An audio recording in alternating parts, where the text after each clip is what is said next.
welcome back! Thank you to everyone who has been sending in their beautiful videos of their seeds at home. What better way to spend your time in quarantine than growing your own food from your food scraps? Wow! Today we're starting a new topic, and that is plant adaptations. Now, I've sent you a video above all about the bamboo shoot and the goats, a worldwide query that honestly no one knows the answer to. So please send in your opinion. Will these goats eat the bamboo shoot, or has the bamboo shoot adapted enough to keep away predators such as these greedy goats? I don't know, the bamboo world don't know, so I want to hear from you. But today we're going to look at different plant adaptations.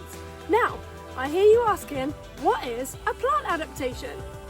Plants all over the world have adapted to survive in different environments, and that's why you only see some types of plants in some environments and not in others. For example, you see a cactus in the desert, but you never see a cactus in Antarctica because it's adapted to survive there. So different plants all over the world have adapted with special features to help them to survive. Isn't that right, Clara? In fact, Clara has an adaptation here.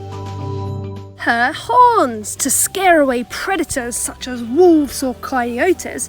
They also have split hooves so that they can jump and bound around difficult terrains. Here are a few examples of plant adaptations. Number 1, a rose bush. You may notice that a rose has thorns going all the way up its stem. And why do you think this is? That's right, to keep away the predators. Those spiky thorns keep everyone away. Secondly, seaweed. Now, you only find seaweed under the sea. This soft plant has small bubbles of air at the top, and this helps it exchange oxygen in and out of the plant to the sea, and it also helps to keep them afloat. This plant has adapted to have those bubbles and to be waving so they can move with the waves of the ocean. Seaweed. The Venus flytrap, which I know is many of your favourite plants, has adapted to survive in soils that most other plants cannot survive in because it has no nutrients. But the Venus flytrap has evolved to capture its nutrients from flies. What? But the plant adaptation that I want us to look at today is evergreen versus deciduous trees. Deciduous, I hear you ask. So have a think for a minute. What do you think is the difference between an evergreen tree and a deciduous tree? That's right. An evergreen tree is forever, always green. It never loses its leaves and it stays green all year round. This might be a sequoia, a fir tree, bamboo is evergreen because there's never a time when it doesn't have leaves on it.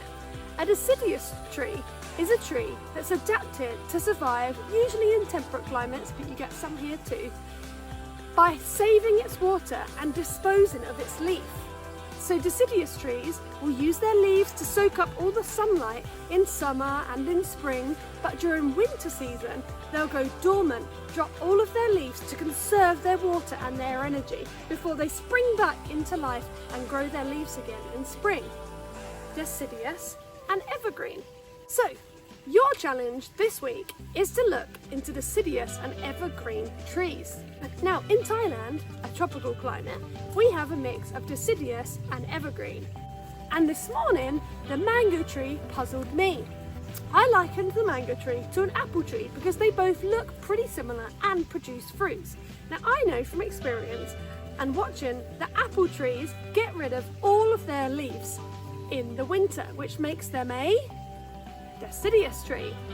But mango tree, and we've got several around the farm, I've never seen a mango tree without its leaves. So that means a mango tree is evergreen. That's right. So your challenge this week is to make a list of 5 deciduous trees and 5 evergreen and prove to me why you know that they are deciduous or evergreen. Okay, so your challenge is look around your area, if that means going to a park, going for a walk, and lots of the parks here have labelled trees, which is very lucky for us, or even around your garden.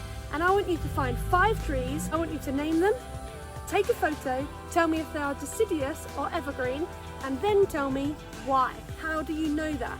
And then the bonus column is, do they have any other adaptations? For example, as stated in the previous video, the bamboo shoot has adapted to have spikes on it to stop those creatures that eat bamboo eating the young bamboo shoot, giving it a chance to grow tall and strong first. All right, over to you.